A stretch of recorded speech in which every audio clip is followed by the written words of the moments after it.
Hello everybody, welcome back, Johnny here, and today I'm talking about Expedition 33, a game that I think has my favorite turn-based combat. Is it perfect? No. And I do want to talk about some of the nuance there that is lost in a lot of the bigger channels. It's either terrible or amazing, right? That's what you see pretty much, the sensationalist stuff. I really want to get into the details, and I'm going to showcase some of the combat here in real time and talk about it. Some of the difficulties that I think a lot of people are gonna hit and how to circumvent them, but then also some of the greatness that I think is packed in this thing. So let's get into it. We'll go through a few fights. I'll try my best to not spoil too much of the game as well for you guys. So let's get into a fight. And the first thing that I think should be mentioned is that it can be a bit overwhelming, and actually quite overwhelming, as the game is introducing each character and all the different systems. So each character has their own unique playstyle and system that you have to track, right? So for example, Mael early on, I'm not sure how to pronounce her name still to this point, but Mael, you will see, plays around stances, right? So different attacks will produce different stances. And I think a lot of the difficulty will come trying to juggle all the active elements like dodging and parrying with all these different systems, right? Should I go for the defensive stance? Should I go offensive stance? Like, what's even the playstyle I should go for here? And by the way, I'm a bit overpowered for this area, so don't look into that too much, right? But you will struggle initially juggling all these things. Now, the way that I recommend you tackle this is by keeping it really simple. Find one or two things that work really great for you and simply stick with those for, you know, the time being, right? And then over time, expand your arsenal. And when you meet new enemies and you're not familiar with their attacks, the name of the game for you has to be to use dodge all the time. Don't try to parry attacks that you don't know. So here, for example, I'm not too familiar with this attack, so I'm gonna dodge.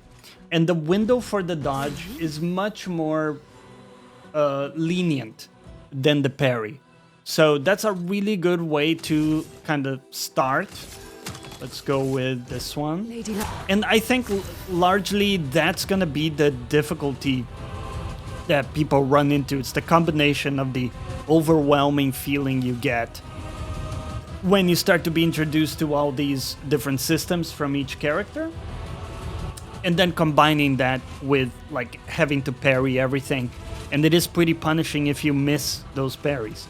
So I think if people can kind of manage their expectations a bit better, in that, yes, you will fail some dodges like that and you'll get hit, but don't expect to be able to parry everything initially, right? So that's one really important thing. The other thing is, as we go into this, is experiment with different skills and try to find something that makes sense to you in your head. Now, this might not be the optimal, right? But as you experiment with abilities, you will find one or two that seem to work really well for you. And then, like we were saying previously, stick with those and see how it feels. I think part of the greatness of this system is that you don't need the optimal to have a really good experience in the game. You just need to find something that makes sense to you and you can execute well on it. It really doesn't have to be optimal at all.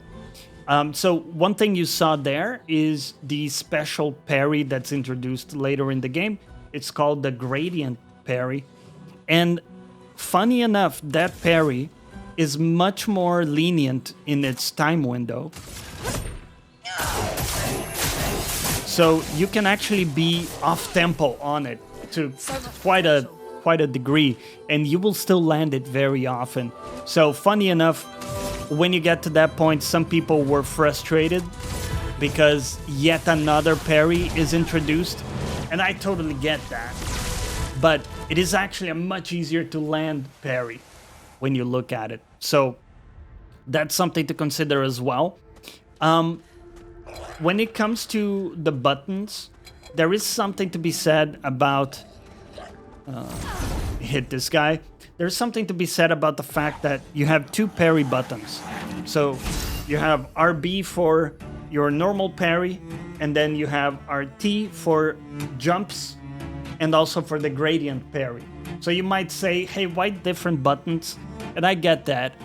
I found that in practice it works really well once you get into the swing of things, but I totally agree with the criticism of like, hey, why do we need two different buttons, right?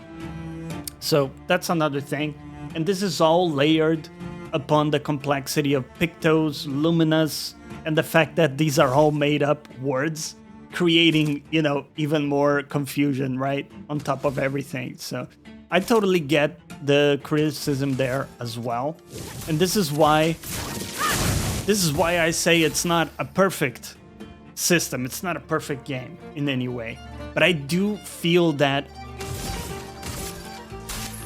the way it incorporates the real-time reaction stuff makes the enemy turn much more interesting. For me personally, in other turn-based games, I find myself tuning out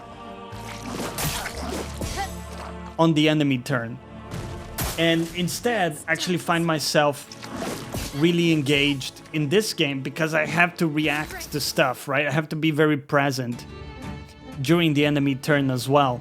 And during your turn, you also have to be very present because you're making these choices between abilities, and a bad choice can mean that the fight takes a lot longer. So, to me, the way it comes together is that I'm really tuned in throughout the entire fight. And I'm not phoning it in. In a lot of turn-based combat games, I find myself pretty much having a lovely, go-to pattern that I can execute on every fight.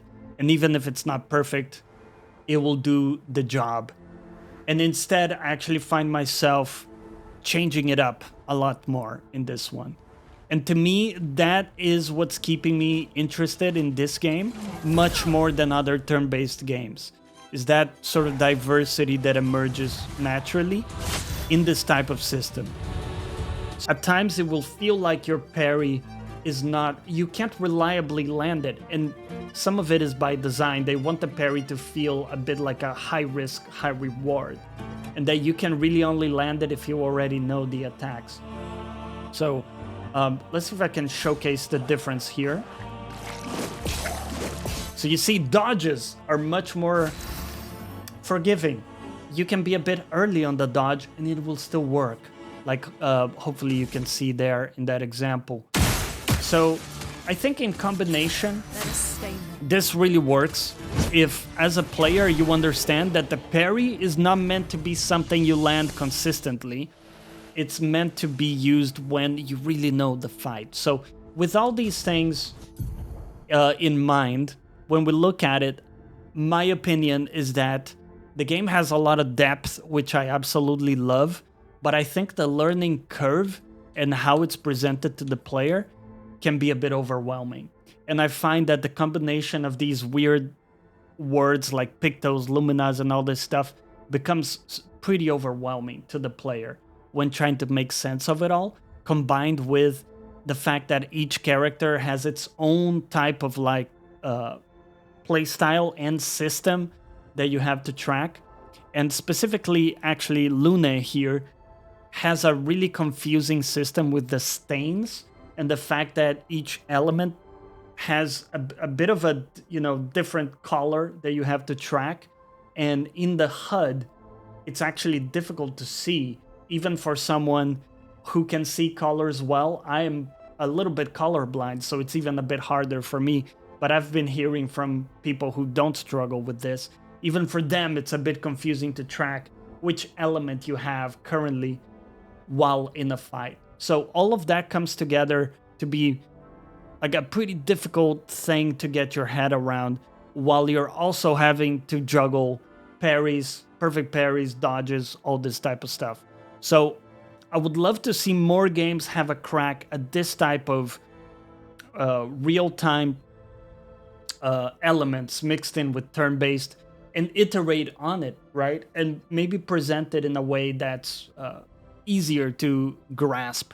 Because I do think a lot of people will fall off the game based on the frustration of failing parries and then also not understanding some of these systems very well. So that's sort of my healthy criticism, but I think the game is fantastic and I really haven't had as much fun with a game in quite a long time. And as someone who does play these, Souls games and stuff, I think they've done a good job integrating some of those ideas in here. I would love to see it done in a way that's a little bit more maybe forgiving or, easy to grasp for people. But overall, I love what they've done here. I want to extend a super huge kudos to the developers for creating what I think is an amazing game with some incredible art, both, visual, but on the music side and the voice acting, everything really comes together for me. I love the pacing of it too. It's not that big of a game, right? So it's also easier for you to tackle with a focus and allow you to also go back and backtrack and do some other stuff without feeling like you're gonna have to spend 100 hours on it. I found it really rewarding, but I want to hear from you. What's your experience been like? Have you been put off by some of the learning curve as well in the game, or did you find that it worked well for you? I think we're gonna have some really diverse experiences based on that, and I want to hear from you in the comments. And with that, I wish you a fantastic rest of your week, and I'll see you on the next video. Take care, everybody.